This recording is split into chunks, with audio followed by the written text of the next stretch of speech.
Bonjour et bienvenue à l'église en ligne. Donc là, je suis un peu un ermite en forêt en train de couper du bois avec Maël. Et pendant qu'on travaillait, on s'était posé des questions sur est-ce qu'on pourrait partager un petit truc. Et là, j'ai une idée. Je pense que voilà, je vais m'y essayer pour 5 minutes. Donc l'idée pour moi, c'était comment est-ce qu'on peut faire quand on a des luttes dans notre vie pour vraiment combattre du bon côté, combattre avec Dieu et pas humainement en fait.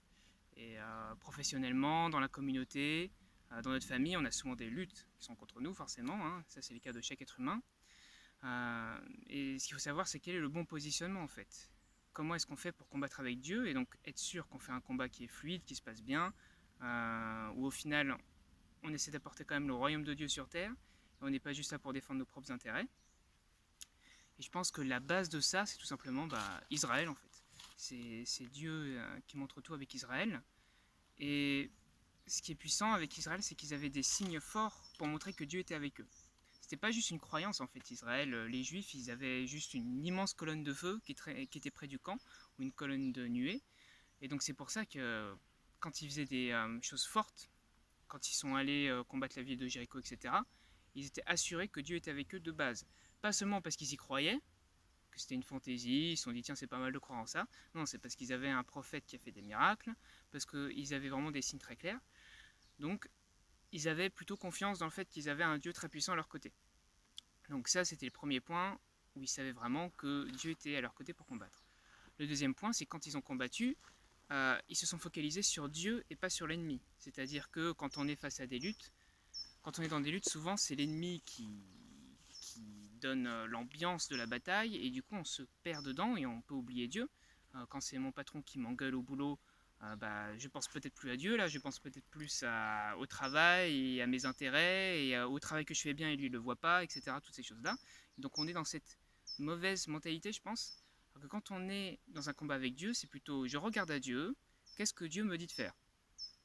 Et le meilleur moyen de savoir qu'on regarde à Dieu, c'est d'être dans la dévotion vis-à-vis de Dieu. Donc avec Jéricho, on voit que le peuple a utilisé était dans une louange en fait, dans une louange de guerre, mais une louange était dans la dévotion vis-à-vis de Dieu. Donc il faut être dans une notion de dévotion. Mais comment est-ce qu'on peut par exemple appliquer concrètement l'idée de savoir que Dieu est avec nous en fait. Encore une fois, que c'est pas qu'une histoire de croyance. Et ça pour moi, c'est analyser les signes qui sont autour de nous, savoir si on communique bien avec Dieu. Et la communication avec Dieu, c'est vraiment est-ce que dans mon quotidien, il m'envoie des signes? Est-ce que j'ai des pensées qui sont justes, c'est-à-dire qui s'approuvent avec le temps? Si j'ai une pensée qui me dit quelque chose et que 2 minutes il se passe le total inverse, est-ce que j'écoute vraiment Dieu? Est-ce que c'est pas juste ma propre pensée? Donc voilà, il faut être sûr de sa communication avec Dieu et être certain. Et ce qui est sûr, c'est par exemple Gédéon, avant de partir en guerre, c'était juste 300 hommes contre des milliers. Il avait besoin de signes forts pour être sûr que c'était bien Dieu qui était avec lui. Donc il a demandé à Dieu des signes assez particuliers et genre vraiment très surnaturels. Mais voilà, il disait pour un projet aussi ambitieux et difficile, il faut que j'ai des signes béton pour avoir la foi, parce que sinon ça sert à rien. Sinon, si il n'arrive pas à me faire ces signes, comment est-ce qu'il va pouvoir me faire vaincre une armée de 1000 hommes, même plus, avec 300? Donc je pense que dans notre vie, c'est comme ça qu'il faut être. C'est pour mener une lutte, il faut d'abord s'assurer que oui, Dieu est bien avec nous. Et on ne va pas partir faire quelque chose d'impossible si on n'est pas certain que Dieu est vraiment avec nous sur ce coup-là et sur ce sujet précis. Donc moi, c'est comme ça que je vois la chose. Je pense que ça sert à rien, par exemple, de partir dans des luttes et juste d'être dans la croyance et on y va. Il faut vraiment, encore une fois, avoir une ceinture de sécurité et que Dieu nous prouve, même matériellement, qu'il est avec nous. Parce que si on fait des choses matérielles, il faut que Dieu, ce soit plus qu'une croyance en lisant un livre, quoi. Faut qu'il y ait vraiment du concret. Ça peut être par exemple un ami prophétique qui reçoit des paroles qui vont pile avec ce qu'on vit. Donc pourquoi pas s'entourer de gens où on sait qu'ils sont bien connectés. Ça nous aide, voir si c'est cohérent.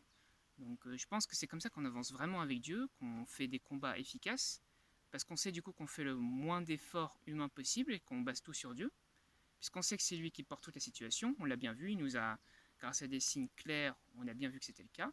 Donc quand on est au moment T dans la lutte, c'est pas difficile du coup de se baser sur lui, parce que notre foi est déjà affermie, puisqu'on a déjà eu tous ces signes. On a déjà cette confiance qu'il est là. Donc c'est pas difficile de se dévouer, de lui demander quoi faire, et il nous donne en direct la bonne communication. Donc l'idée de la lutte, quand on est en lutte, ce qu'il faut c'est souvent se reposer, prends du recul, parce que si on est en plein milieu de la lutte et on ne sait pas si Dieu est avec nous, bah ça va pas. Parce qu'il faut qu'on sache dès le départ si Dieu est là. Avant même en fait de faire la lutte, on devrait savoir si Dieu est avec nous. Si c'est en plein milieu de la bataille, on se dit Dieu t'es où, bah là c'est pas un problème, ça arrive très souvent.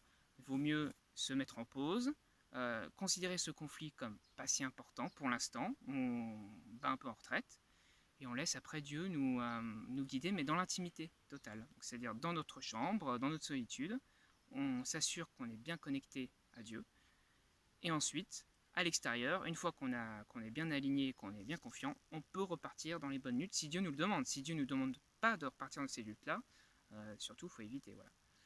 Donc voilà l'idée globalement. Je pense que c'est assez parlant. J'espère que ça vous a aidé. Et voilà, passez une bonne journée.